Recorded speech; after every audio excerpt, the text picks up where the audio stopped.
Assalamualaikum Sobat Ila, ketemu lagi dengan saya di Ila Normi Channel.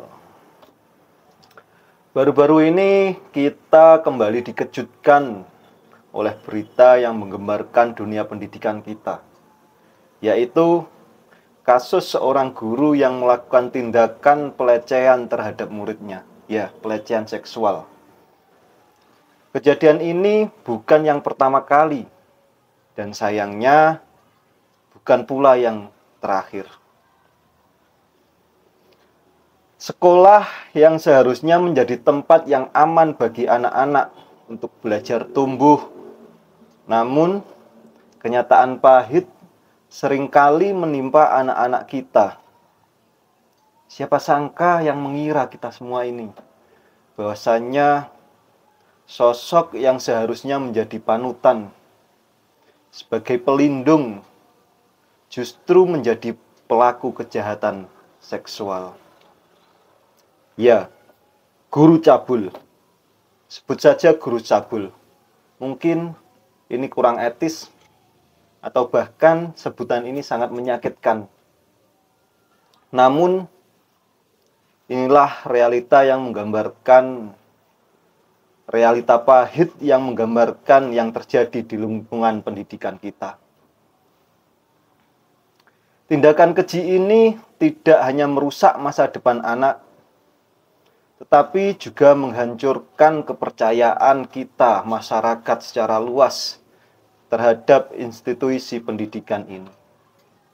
Kasus demi kasus guru yang melecehkan siswa terus terungkap, baik itu di sekolahan formal, di yayasan, atau bahkan di sebuah pesantren yang notabene suatu lembaga pendidikan yang berlandaskan keagamaan. Kenapa hal ini terus berulang di dunia pendidikan kita? Tonton terus video ini sampai tuntas dan kita diskusi bersama. Guru adalah sosok yang sangat penting bagi kehidupan kita. Mereka adalah pendidik, motivator, dan seringkali menjadi panutan bagi siswa ataupun murid. Secara sederhana, guru adalah individu yang bertanggung jawab untuk memfasilitasi pembelajaran siswa, membantu mereka mengembangkan pengetahuan, keterampilan, dan nilai-nilai yang ada di masyarakat. Namun sayangnya, akhir-akhir ini kita dikejutkan dengan berita yang begitu menyakitkan. Berita yang begitu mengganggu pikiran kita, yaitu adanya oknum-oknum guru yang telah melakukan suatu tindakan di luar nalar manusia, bahkan lebih rendah daripada hewan. Ya, oknum guru yang telah melakukan pelecehan seksual terhadap siswanya. Bahkan ada yang mengajarkan untuk mencintai sesama jenis. Sungguh sangat ironis sekali.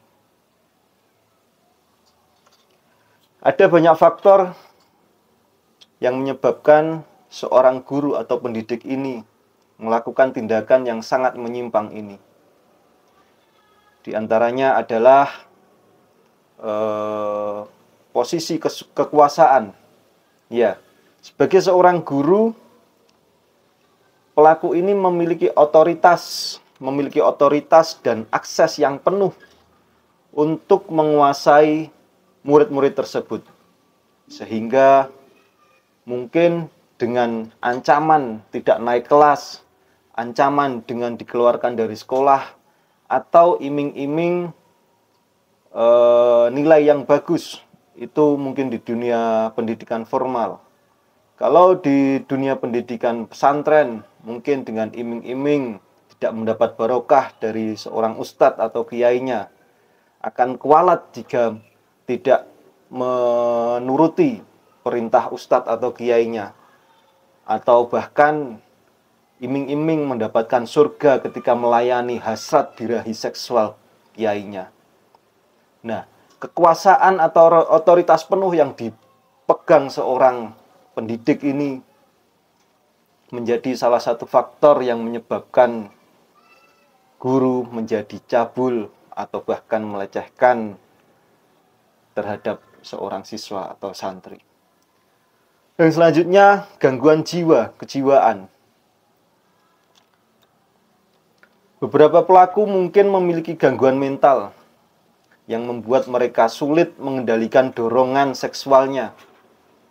Namun, tak ada satu istilah gangguan kejiwaan yang spesifik secara langsung dikaitkan dengan kasus guru yang melecehkan muridnya ini. Perilaku menyimpang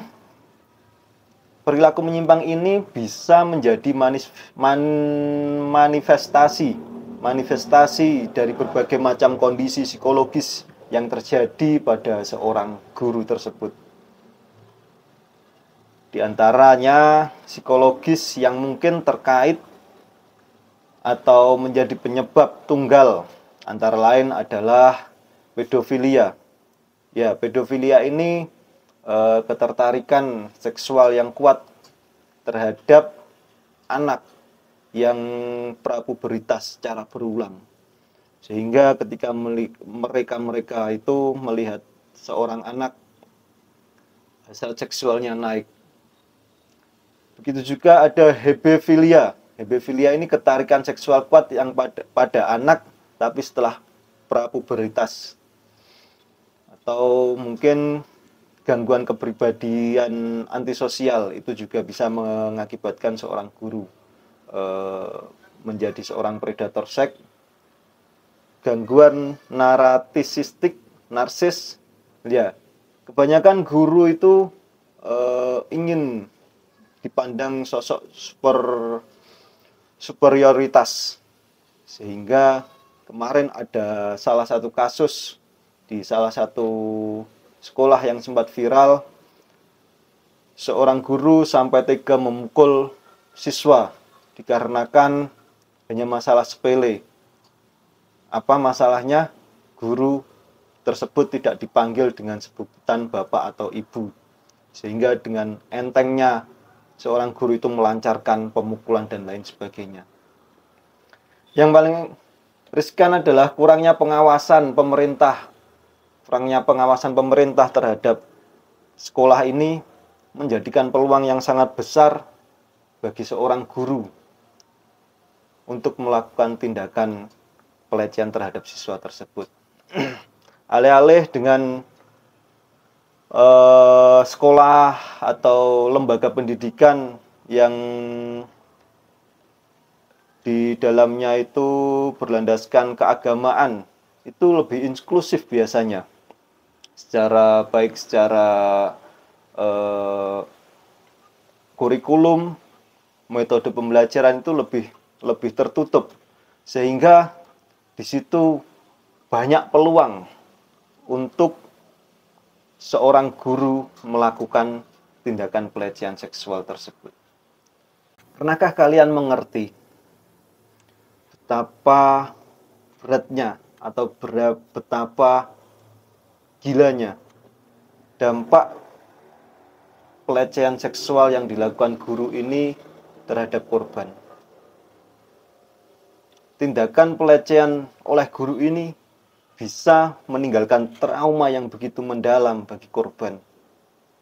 Mereka bisa mengalami gangguan psikologis, depresi, kecemasan, gangguan stres pasca trauma.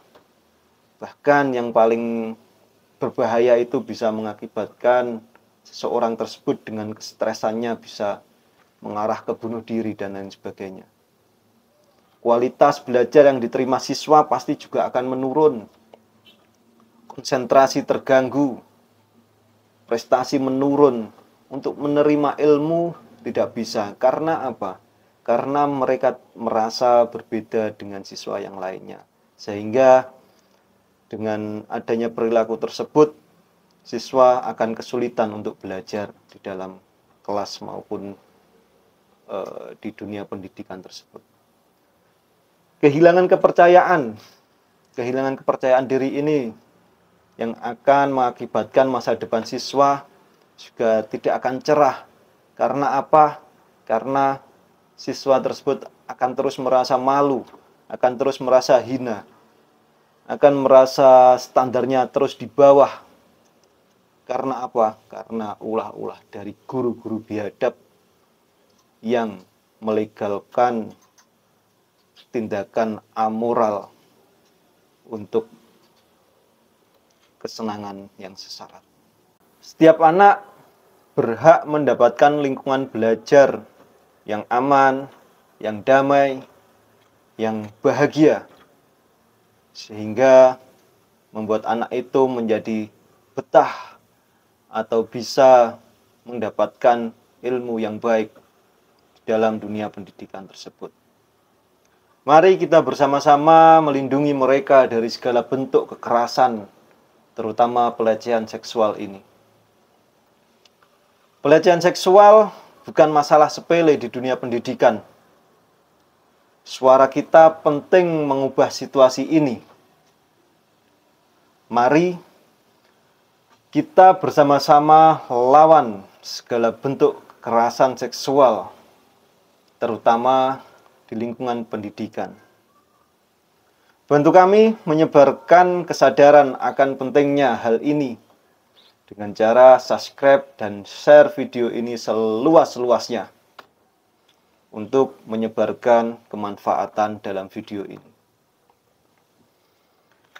Ingat, kekerasan seksual adalah sebuah kejahatan. Jangan diam dan laporkan. Assalamualaikum warahmatullahi wabarakatuh.